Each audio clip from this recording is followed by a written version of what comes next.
श्रापित गुफा वाली डरावनी भूत की कहानी। एक बार की बात है, एक छोटे से गांव में राम और सोनू नाम के दो सबसे अच्छे दोस्त थे।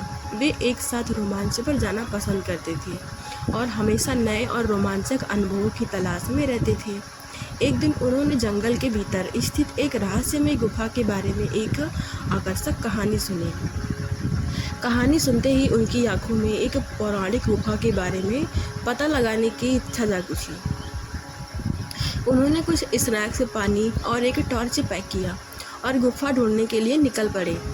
गांव वाले उन्हें यह कहते हुए चेतावनी दी कि यह गुफा भूतिया और ख़तरनाक है, लेकिन राम और सोनू कहाँ किसी की सुनने वाले थे। जब उन्होंने जंगल में प्रवेश किया तो देखा सूरज की रोशनी पेड़ के घने पत्तों से संघर्ष करते हुए ज़मीन पर गिर रही थी। जंगल एकदम शांत था।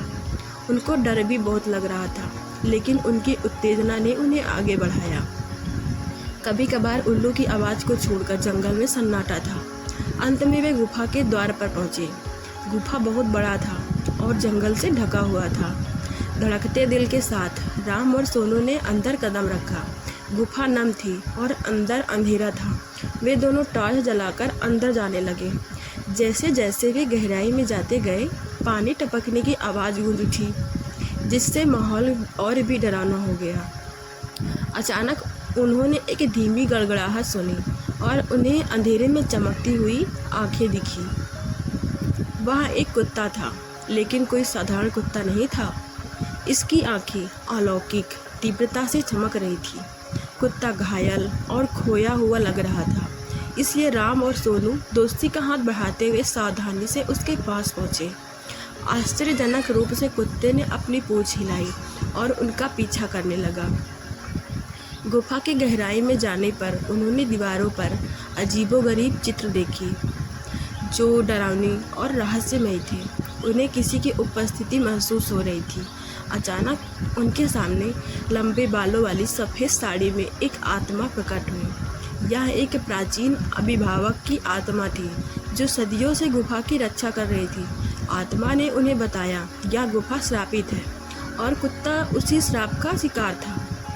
राम और सोनू ने श्राप तोड़ने और कुत्ते को बचाने का फैसला किया। उन्हें पता चला कि ऐसा करने का एकमात्र तरीका गुफा की गहराई में छिपी एक पहेली को सुलझाना था। अपने दिमाग का इस्तेमाल करके उन्होंने पहेली को समझ लिया और कुत्ते को उसकी पीड़ा से मुक्त करते हुए अभिशाप को तोड़ दिया। जैसे ही श्राप टूटा, वह आत्मा राम और सोनू को उनकी बहादुरी और दया के लिए धन्यवाद दिया और गुफा को छोड़कर हमेशा के लिए चली गई। कुत्ता, जो अब श्राप से मुक्त हो गया था, उसने अपनी पूंछ को कृतज्ञतापूर्वक हिलाकर राम और सोनू को धन्यवाद दिया। श्राप हटने के साथ ही गुफा को अपनी प्राकृतिक शांति वापस मिल गई। राम, सोनू और कुत्ता गुफा से निकले और नायकों के रूप में गांव लौटे। गांव वालों के साथ वे अपनी अविश्वसनीय कहानी साझा की और उन्हें साहस, दोस्ती और करुणा के महत्व को समझाया। और इसलिए राम, सोनू और भूतिया गुफा की कहानी गांव वालों के लिए एक मिसाल बन गई। हमें आशा है कि आपको हमारी कहानी पसंद आई होगी। अगर हमारी कहानी आपको पसंद आई है तो हमारे चैनल को सब्सक्राइब कीजिए, वीडियो को लाइक कीजिए और ऐसी ही कहानी सुनने के लिए हमारे चैनल को सब्सक्राइब कर लीजिए और अपने दोस्तों को भी शेयर कीजिए, ताकि वो भी इस प्यारी सी कहानी को सुन सकें। और आपने कभी ऐसी कहानी सुनी है तो कमेंट में ज़रूर बताना। मिलते हैं नेक्स्ट वीडियो में, तब तक के लिए राधे राधे।